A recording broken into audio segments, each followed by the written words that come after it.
नमस्कार विद्यार्थी मित्रांनो, महा एक्झाम पॉईंट या एज्युकेशनल यूट्यूब चॅनलमध्ये आपलं सर्वांचं स्वागत आहे. तर मित्रांनो, आजचा आपला हा व्हिडिओ इंडियन जिओग्राफी म्हणजे भारताचा भूगोल पार्ट 4 आहे. जर तुम्ही पार्ट 1, पार्ट 2, पार्ट 3 हे तिन्ही व्हिडिओ नाही पाहिले असतील तर या व्हिडिओची लिंक डिस्क्रिप्शन बॉक्समध्ये तुम्हाला मिळेल, तुम्ही तिथून ते पाहू शकता. तर मित्रांनो, जी आपली येणारी एक्झाम आहे पोस्टमॅन, मेल गार्ड व MTS हे तिन्ही परीक्षेसाठी जे 3 पेपर आहेत त्याच्यासाठी इंडियन जिओग्राफी हा विषय खूप महत्त्वाचा आहे. इंडियन जिओग्राफीमधील क्वेश्चन्सची सीरीज आपण पाहत आहोत. तर ही सीरीज पण इम्पॉर्टंट आहे आणि ही सीरीज त्या 3 व्हिडिओवर डिपेंडिंग आहे. जर तुम्ही ते नाही पाहिले असेल तर तुम्ही ते अवश्य पहा. तर मित्रांनो, व्हिडिओ स्टार्ट करण्याअगोदर मी तुम्हाला सांगू इच्छितो, जर चॅनलवर नवीन असाल तर चॅनलला सबस्क्राईब करा, या व्हिडिओला लाईक करा आणि हा व्हिडिओ जास्तीत जास्त तुमच्या मित्रांसोबत शेअर करा. तर मित्रांनो, आजची ही बेसिक जी आपली सीरीज आहे इंडियन जिओग्राफीची ती आपण स्टार्ट करूया. तर मित्रांनो, पार्ट 4 म्हणजे इंडियन जिओग्राफी पार्ट 4 मधला आपला पहिला क्वेश्चन असा आहे की भूगोलाचे जनक कोणाला म्हणतात? तर याचे ऑप्शन ए आहे एराटोस्थेनस, बी हिरोडोटस, सी हिप्परकस, डी यापैकी नाही. तर याचं जे आन्सर आहे मित्रांनो ते आहे ए. एरॅटोस्थेनस यांना भूगोलाचे जनक असे म्हणतात. तर दुसरा क्वेश्चन असा आहे, भूगोलासाठी प्रथम भौगोलिक हा शब्द कोणी वापरला? तर याचे ऑप्शन आहेत ए हेरॅट हेरोडोटस, बी हिकाटियस आणि सी आहे हिप्परकस, डी आहे एरॅटोस्थेनस. तर याचं पण आन्सर आहे मित्रांनो डी. एरॅटोस्थेनस यांनी भूगोलासाठी भौगोलिक हा शब्द वापरला होता. तर आपला तिसरा क्वेश्चन असा आहे, पुढीलपैकी कोणाला मानवी भूगोलाचे जनक म्हटले जाते? तर याचे ऑप्शन आहेत A Carl Ritter, B Jean Brunhes, C Humboldt, D आहे हिप्परकस. तर याचं जे आन्सर आहे मित्रांनो ते आहे ए कार्ल रिटर यांनी वापरला होता किंवा म्हटलं होतं. तर आपला चौथा क्वेश्चन असा आहे, भौगोलिक रूपांतर मानवी परिस्थितिकी म्हणून परिभाषित करणारे विद्वान कोण आहेत? तर याचे ऑप्शन आहेत A Hettner, B Jean Brunhes, C H Barrows, D Eratosthenes. तर याचं जे आन्सर आहे मित्रांनो ते आहे सी एच बॅरोस विद्वान आहेत, परिभाषित करणारे विद्वान आहेत.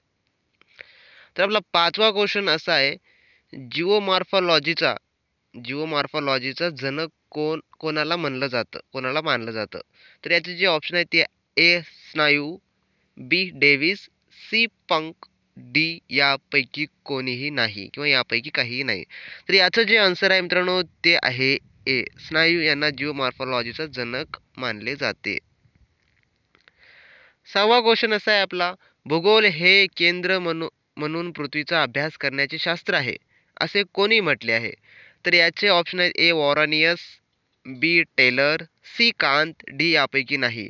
तर भूगोल हे केंद्र म्हणून पृथ्वीचा अभ्यास करण्याचे शास्त्र आहे असे वॉरेनियस यांनी म्हटलं आहे, म्हणून याचं जे ऑप्शन आहे ते आहे ए. तर आपला सातवा प्रश्न जो असा आहे, सौर मंडळाची माहिती जगासमोर सादर करण्यास कोणता विद्वान जबाबदार आहेत? तर याचे जे ऑप्शन आहेत ए कोपर्निकस, बी केपलर, सी गॅलिलिओ, डी यापैकी नाही. तर याचं जे आन्सर आहे मित्रांनो ते आहे ए कोपर्निकस. कोपर्निकसच्याच मदतीने कोपर्निकसनं जगासमोर सौरमंडळाची माहिती सादर केली. तर आपला आठवा जो क्वेश्चन आहे मित्रांनो तो असा आहे की भारतातील सर्वात मोठे मीठ उत्पादक राज्य कोणते आहे? तर याचे ऑप्शन आहेत ए राजस्थान, बी गुजरात, सी तामिळनाडू, डी ओडिसा. तर याचं जे आन्सर आहे मित्रांनो ते आहे बी गुजरात. गुजरात हे राज्य आहे.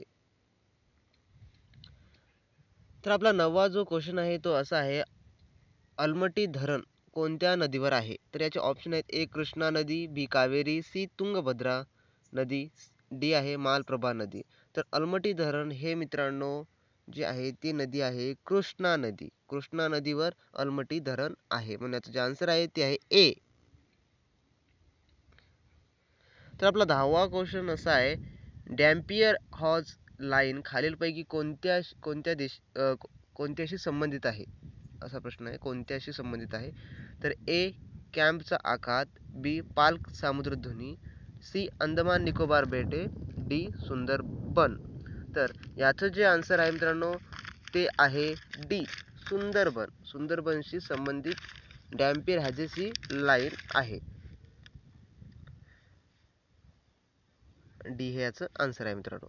तर आपला 11वा क्वेश्चन जो आहे, मक्का खालीलपैकी कोणत्या प्रदेशात मुख्य अन्न आहे? तर याचे ऑप्शन आहेत ए पश्चिम युरोप, बी रशिया, सी मध्य आफ्रिका, डी आग्नेय आशिया. तर याचं जे आन्सर आहे मित्रांनो ते आहे सी मध्य आफ्रिका. मक्का हा मध्य आफ्रिकामध्ये मुख्य अन्न आहे मध्य आफ्रिकामध्ये. तर आपला 12वा क्वेश्चन असा आहे, संकोश नदी कोणत्या दोन राज्यातील सीमा बनवते? तर याचे ऑप्शन आहेत ए बिहार आणि पश्चिम बंगाल, बी आसाम आणि अरुणाचल प्रदेश, सी आसाम आणि पश्चिम बंगाल, डी बिहार आणि झारखंड. तर याचं जे आन्सर आहे मित्रांनो ते आहे बी आसाम आणि अरुणाचल प्रदेश या दोन राज्यात सीमा बनवते. कोणती नदी? तर संकोश नदी. तर आपला 13वा क्वेश्चन असा आहे, पीर पंजाल पर्वतरांजी कोणत्या राज्यात आहे?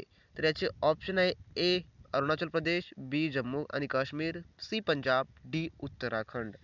तर याचे जे आन्सर आहे मित्रांनो ते आहे जम्मू आणि काश्मीर. पीर पंजाल पर्वतरांजी ही जम्मू आणि काश्मीर राज्यात आहे. 14वा क्वेश्चन आपला असा आहे, कोणत्या प्रकारचे जंगले बहुतेक भारतात आढळतात? तर याचे ऑप्शन आहेत ए उष्णदेशीय पर्णपाती वन, बी सावना आणि वाळवंटातील वनस्पती, सी विषुववृत्तीय सदाहरित, डी उष्णकटिबंधीय वर्षाव.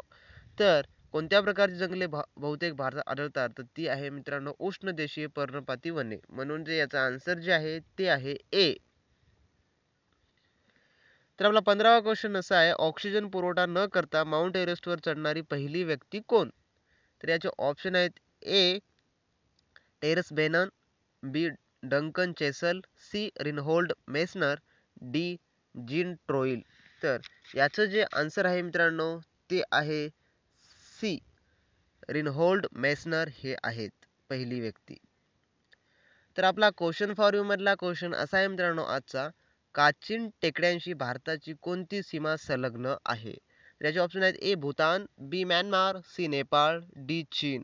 तर या क्वेश्चनचा आन्सर तुम्हाला कमेंट बॉक्समध्ये करायचा आहे मित्रांनो. जर तुम्हाला येत असेल तर तुम्ही त्या प्रश्नाचा आन्सर कमेंट करा, नाहीतर आम्ही नेक्स्ट व्हिडिओमध्ये याचा आन्सर जरूर सांगू.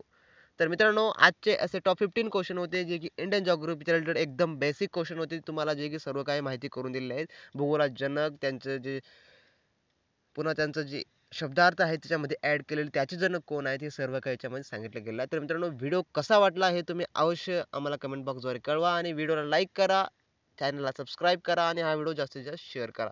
तर मित्रांनो आपण भेटूया नेक्स्ट व्हिडिओमध्ये. तोपर्यंत बी प्रॅक्टिस क्रॅक एक्झाम.